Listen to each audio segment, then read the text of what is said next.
Salut à tous, c'est Julien. Donc dans cette vidéo, je vais expliquer comment aussi on peut avoir des super résultats rapidement, notamment sur LinkedIn, et comment on peut augmenter aussi facilement, notamment le nombre de connexions qu'on a sur ce réseau. Alors bien sûr, on n'est pas là pour dire ok, c'est bien sûr d'augmenter ses connexions, mais ça va me servir à rien.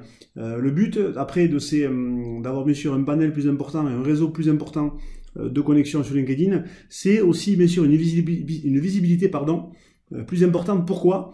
Parce que LinkedIn, de façon automatique, l'ensemble des gens que vous avez en connexion vont automatiquement faire partie de vos abonnés. Voilà, vous avez vu qu'il y a la différence. Si par exemple je pars directement sur LinkedIn, vous avez vu qu'on a la possibilité, voilà, moi par exemple aujourd'hui j'ai 1328 relations qui correspondent à 1328 personnes qui sont abonnées. Voilà, ça veut dire que si je fais une publication, potentiellement je peux toucher 1328 personnes. Ok? D'où l'intérêt, d'où l'importance d'essayer d'augmenter rapidement, de façon efficiente, son nombre de connexions. Ok? Alors, en ce moment, je me renseigne beaucoup aussi sur tout ce qui touche au gros hacking. Voilà, donc le gros hacking, c'est des manières notamment de générer de la croissance de façon rapide et sans forcément avoir beaucoup de budget, très peu de budget. Voilà. Donc, je vais partager avec vous certaines découvertes que j'ai fait dernièrement, parce que je suis aussi dans des meet-up à Paris, notamment qui parlent de ces sujets-là, et on se rend compte que vraiment, ce qui est important, c'est pas forcément comment on obtient les résultats, c'est les résultats en tant que tels. Voilà. Si les résultats sont bons, peu importe la manière, le principal, c'est d'arriver à son but. Ok? Alors, moi, mon intérêt aujourd'hui, c'est quoi? C'est de pouvoir, ce que je vais vous montrer aujourd'hui, c'est comment je peux justement envoyer des demandes de connexion sur LinkedIn, mais de façon personnalisée. Ok, ça souvent aussi je l'ai dit dans mes vidéos, notamment j'ai lu des bouquins sur ça.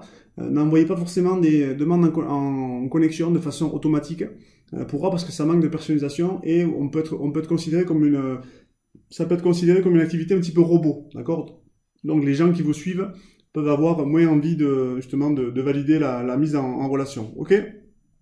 Alors, je vais utiliser pour ça une extension. Voilà, ici c'est toutes les extensions que j'utilise. Je vais utiliser The Inviter. Ok, alors c'est The Inviter, vous téléchargez l'extension, vous tapez, bien sûr sur Chrome, vous ouvrez un nouvel onglet, vous tapez extension Chrome, The Inviter LinkedIn, vous allez trouver directement, c'est comme ça, un petit logo, voilà, tac, un petit oiseau, qui permet directement de pouvoir manager les différentes connexions sur LinkedIn. Alors, je vais revenir sur LinkedIn pour montrer ça. Alors, LinkedIn ici, voilà.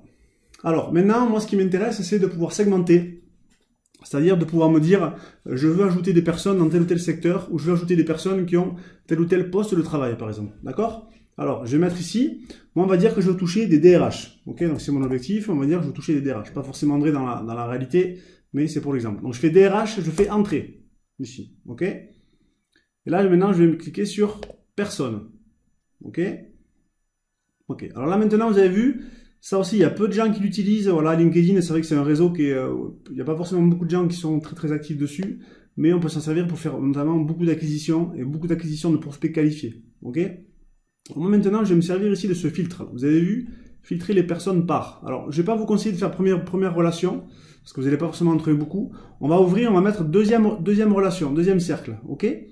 Voilà, il est en train de chercher. Là, vous avez vu, j'ai déjà ce petit bouton qui apparaît parce que j'ai déjà installé l'extension. Ok, donc ça veut dire que quand l'extension sera installée, ici, vous aurez directement la possibilité de pouvoir lancer l'extension directement depuis LinkedIn. Ok. Alors, après, je peux ajouter des mots-clés ici. Voilà, donc je peux faire ce que je veux. Moi, souvent, ce que je fais, c'est que après, je mets un lieu. Par exemple, je mets deuxième au niveau de la relation. Et après, voilà, si vous êtes sur Toulouse, vous allez mettre Toulouse. Vous êtes sur Paris, vous allez mettre Paris. Voilà, par exemple, ici, on va mettre région de Paris. Ici, directement. Voilà. Je pourrais carrément aussi isoler des gens qui travaillent dans des entreprises particulières. Bon, ça peut très bien aussi se faire. Okay, des secteurs, mettre aussi des langues. Moi, je vais mettre par exemple que le français ici pour l'exemple. Et après, voilà. On pourrait mettre aussi des écoles, bien sûr. C'est tout à fait possible. Et une fois que c'est fait, je vais lancer du coup directement l'extension ici. Voilà, là j'ai bien renseigné mes différents filtres pour vraiment envoyer des messages personnalisés, mais vraiment aux bonnes personnes. Le but c'est quand même, c'est bien sûr de d'augmenter vos connexions, mais de façon assez ciblée. Quand même. Bien sûr, on est là pour faire de la masse, mais de la masse de qualité. Ok? Alors je lance ici du coup directement l'extension. Vous avez vu, tac, là j'ai directement une petite pop-up qui apparaît. Où là je vais pouvoir directement customiser mon message. Ok? Alors chose importante, sur le message, je vous conseille de laisser ce qu'ils ont fait. Vous avez vu là, ils ont mis directement, donc pour ajouter un champ de personnalisation, donc là on peut faire bonjour, voilà, ça n'est pas de problème, hop, c'est mieux avec le R. Et après, donc, pour ajouter du coup notamment le prénom de la personne, il faut mettre donc directement le pourcentage. Là vous mettez first name, ok, et vous remettez à la fin le pourcentage. D'accord? Voilà, donc là après bien sûr il faudrait personnaliser. On pourrait mettre, alors moi ce que je conseille de faire c'est ne pas forcément de suite envoyer une invitation à caractère très commercial où on demande quelque chose à la personne. D'abord on lui dit que ce qui nous intéresse c'est développer son réseau et de pouvoir échanger sur certains sujets avec cette personne. Voilà, comme ça c'est quelque chose qui est ouvert, c'est quelque chose qui n'est pas très intrusif. La personne a tout, moi par exemple j'ai fait le test aujourd'hui, j'ai gagné 60 connexions facilement avec ça. Ok, donc on essaie de faire quelque chose qui n'est pas forcément trop intrusif et où vraiment on ne demande pas déjà un effort à la personne. Ok, on est vraiment sur une ouverture, sur vraiment une notion pour développer son réseau. Ok, une fois que j'ai fait ça, je peux faire ici preview. Voilà. Voilà, donc là c'est en train de s'ouvrir. Alors, on va refaire parce que là j'ai l'impression. Alors j'ai mis quoi? First name. Oui, c'est ça. Voyons, preview. Alors il se peut, parce que je l'ai fait ce matin, il se peut que... Alors je vais prendre un autre critère de ciblage.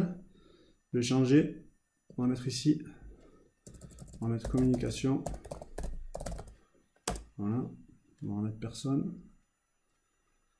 Voilà, là je vais refaire du coup launch the inviter.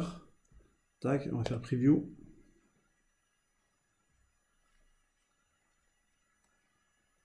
Hop, voilà. Vous avez vu ici, là ça veut dire que c'est pas encore lancé. C'est pas encore lancé. Ça veut dire que si j'ai fait une erreur, je peux tout à fait revenir en arrière, il n'y a aucun souci. Mais je vois déjà, du coup, vous avez vu ici, par exemple, elle s'appelle Nathalie. J'ai le champ de personnalisation qui me met bonjour Nathalie. Pareil pour le monsieur. Ok? D'accord? Donc ça c'est quand même quelque chose de très intéressant parce que ça ajoute un sentiment, vraiment ça renforce le côté, je dirais, amical et le côté personnalisé de la demande. Ok? C'est une chose qui est primordiale sur LinkedIn. Et une fois que c'est fait, vous cliquez sur Launch et automatiquement, vous laissez après ouvert. Surtout, vous ne fermez pas votre compte LinkedIn et vous allez voir qu'automatiquement, il va aller chercher les personnes comme un robot. Il va demander une mise en relation, il va faire ajouter une note personnelle. Ok? Vous laissez faire ça et vous faites un bilan. Donc vous notez donc, du coup votre nombre de relations avant de lancer cet outil et vous faites du coup un bilan juste après. Vous laissez tourner. Alors moi, en général, ce genre d'outils, je les teste un peu parce que je les connais pas tous. Celui-là, j'ai laissé tourner pendant 1 heure. Pendant 1 heure, il a tourné. Et déjà, aujourd'hui, je vois les premiers résultats. D'accord? Donc après, on peut le refaire plusieurs fois. Ok? Mais par contre, je terminerai cette vidéo par vraiment un conseil vraiment transversal sur ça. Faites-le vraiment de façon ciblée. Ok? Ne ciblez pas simplement des gens qui habitent à Paris ou des gens qui habitent à Bordeaux, ça n'a aucun intérêt. Ciblez par rapport au public que vous voulez toucher. Ok? Voilà, donc j'espère que cette vidéo vous aura plu. Vous avez vu du coup que sur LinkedIn, mine de rien, même si c'est un réseau que les gens pensent que c'est un réseau qui est assez protégé, il y a aussi beaucoup de robots, on peut faire aussi beaucoup d'automatisation. Il y a notamment des techniques de gros hacking que je vous ai montré aujourd'hui. Et on en verra certainement d'autres parce que je considère que c'est un réseau qui est souvent sous-exploité par les gens qui sont dessus. Il y a vraiment des belles opportunités pour faire du business et présenter vos différents savoir-faire. Allez, on se retrouve bientôt pour de nouvelles vidéos. D'ici là, je vous souhaite une bonne fin de journée. Au revoir.